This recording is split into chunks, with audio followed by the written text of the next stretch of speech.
Is the EU a democracy? Spoiler, yes it is. And to be fair, all of these boxes are checked. Well, but how does it work? How often do you get to vote? How does your vote affect who is going to be president?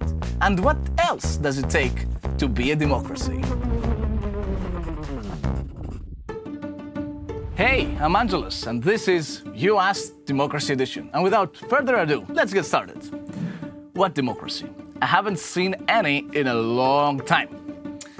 Okay, look, if you think about it, it's actually one big democracy made up of smaller ones. And in fact, you have to be a democracy to join the EU. And that's the most important part. And we actually made a video about what it takes to join the EU, and you can just tap it here, top left, okay?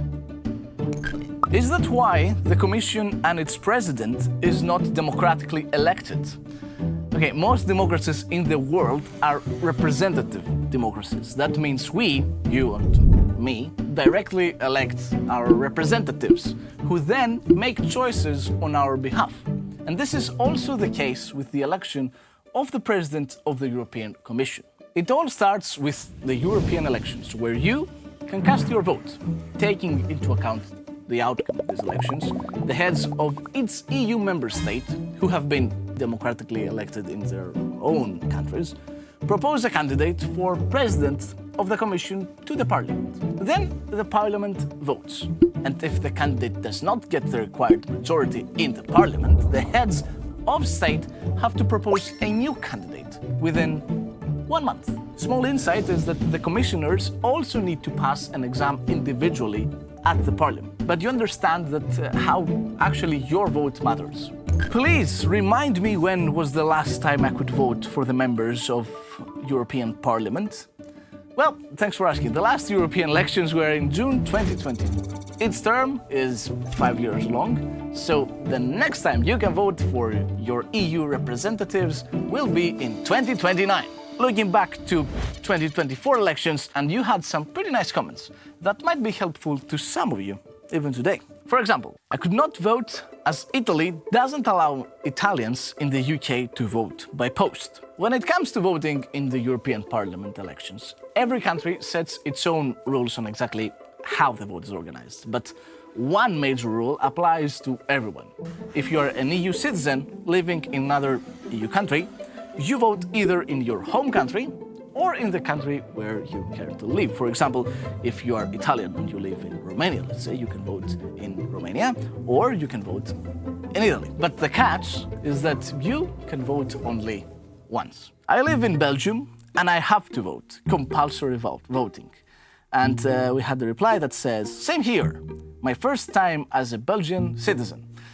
Well, actually, in some countries like Belgium, voting is mandatory, not only on a national level, but for the European elections as well. And a lot of you commented right after voting the 2024 European elections. And I want to say, first of all, thanks for voting. It's really important. You know it. And thank you for your comments. But these were online. What people on the street think of democracy. Is Europe democratic? Did they vote in 2024? We went outside and asked around. Do you believe that Europe is democratic? Yeah, I think so. Europe as a region is one of the most democratic. I would say yes, and I think that in general we're trying our best. Yes, I want to believe so. What do you think makes a country a democracy? A very tough question, to be honest. Value in people's voting rights. Justice system working and not being dependent on the political factor. Elections that are democratic, rule of law as well. You can speak freely, you are not afraid of it. You can vote for the parties freely. If you had to pick one country in the world that is the best democracy, which one would it be? I want to say Finland. Germany. Finland. Perhaps I would think of Switzerland. Did you vote in the last European elections? Yes, I did. Yes, I did. Yes. Of course. Of course, yes. Vote, please vote. We need it.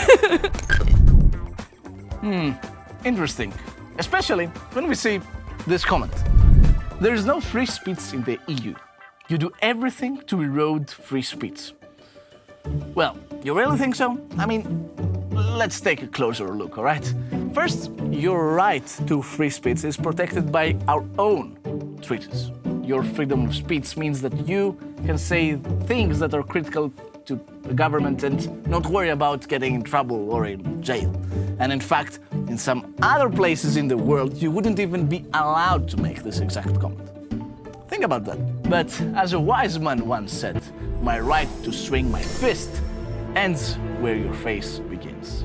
Which means that words that incite to violence against other people can cause real damage. I mean, we've seen it. And this is why, in very exceptional cases, the right to free speech is limited, notably to protect other rights, for example, the right to your own physical safety. Okay, we have 2 more comments. Unfortunately, conspiracy theories are rampant and they fuel the growth of populist anti-EU groups. Education systems require improvement.